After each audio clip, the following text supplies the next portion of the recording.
Halo, selamat pagi Ibu dan teman-teman. Yang kami hormati Ibu Dr. Deliana selaku dosen pengampu mata kuliah pemeriksa akuntansi keuangan dan juga teman-teman yang kami banggakan.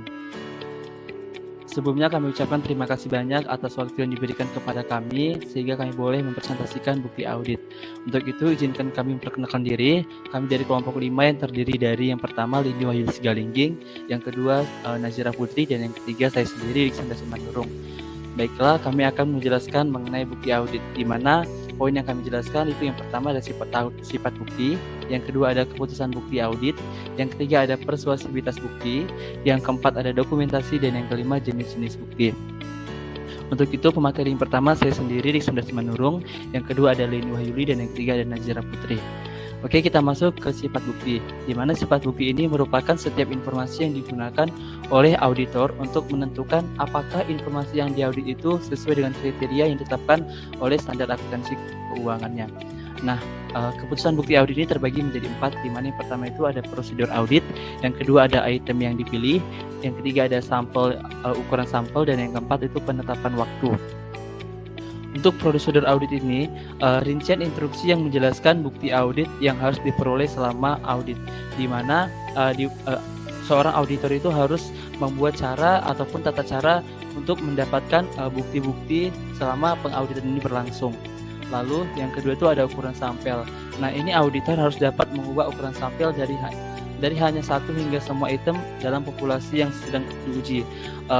Contohnya saja dalam suatu perusahaan itu memiliki 5.000 cek, maka yang 5.000 cek ini tidak semua diperiksa, hanya saja diambil sampel, contohnya itu diambil 1.000 sampel. Kita masuk ke yang item yang dipilih. Nah, setelah tadi ukuran sampel sudah dipilih sebanyak 1.000 cek, selanjutnya dari 1.000 item itu akan dipilih lagi gitu. Contohnya seperti 100 cek dari minggu pertama, 100 cek minggu kedua, dan seterusnya. Lalu untuk penetapan waktu, di mana suatu audit itu baru dianggap selesai setelah beberapa minggu atau beberapa bulan dalam periode tertentu. Nah, dalam audit ini atas laporan keuangan, umumnya klien mengingatkan agar audit diselesaikan hingga 1-3 bulan akhir tahun. Nah, selanjutnya akan dijelaskan oleh Leni Wahyudi.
yaitu wawancara kepada klien.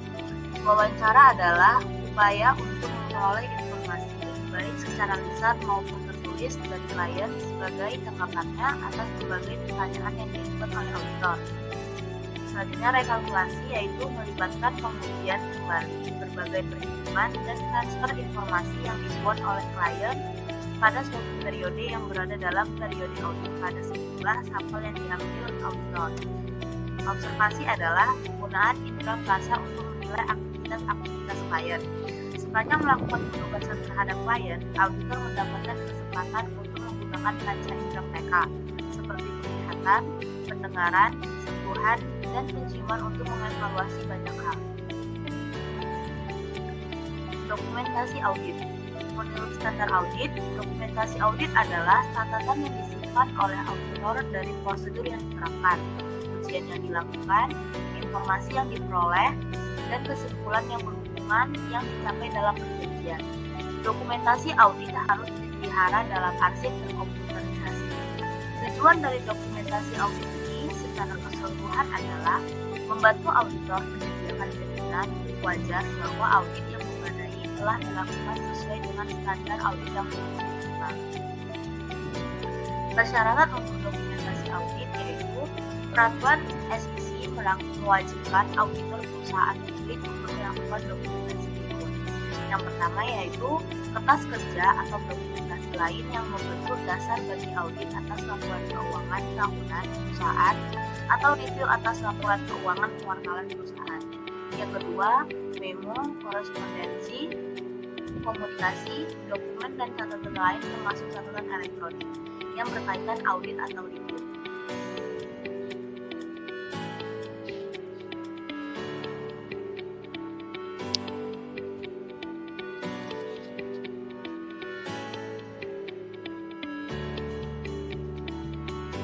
File permanen. File permanen umumnya meliputi hal-hal berikut. 1. Kutipan atau salinan dari dokumen perusahaan yang terus penting, artinya seperti akte penjualan, anggaran rumah tangga, perjanjian obligasi dan kontrak.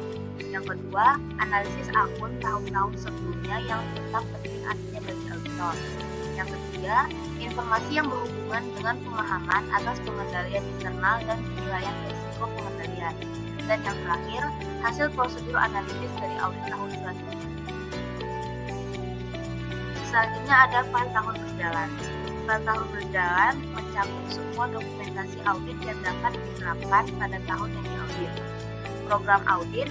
Standar auditing mewajibkan program audit tertulis untuk setiap audit. Program audit ini biasanya dicatat dalam file terpisah untuk memperbaiki koordinasi dan integrasi semua bagian audit. Selanjutnya informasi umum. Beberapa file audit mencakup informasi periode berjalan yang bersifat umum. Bukannya bukti yang dirancang untuk mendukung jumlah laporan keuangan tertentu.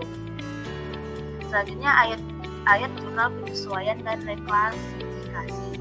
Apabila auditor menemukan salah saji yang material dalam catatan akuntansi, laporan keuangan harus dikoreksi.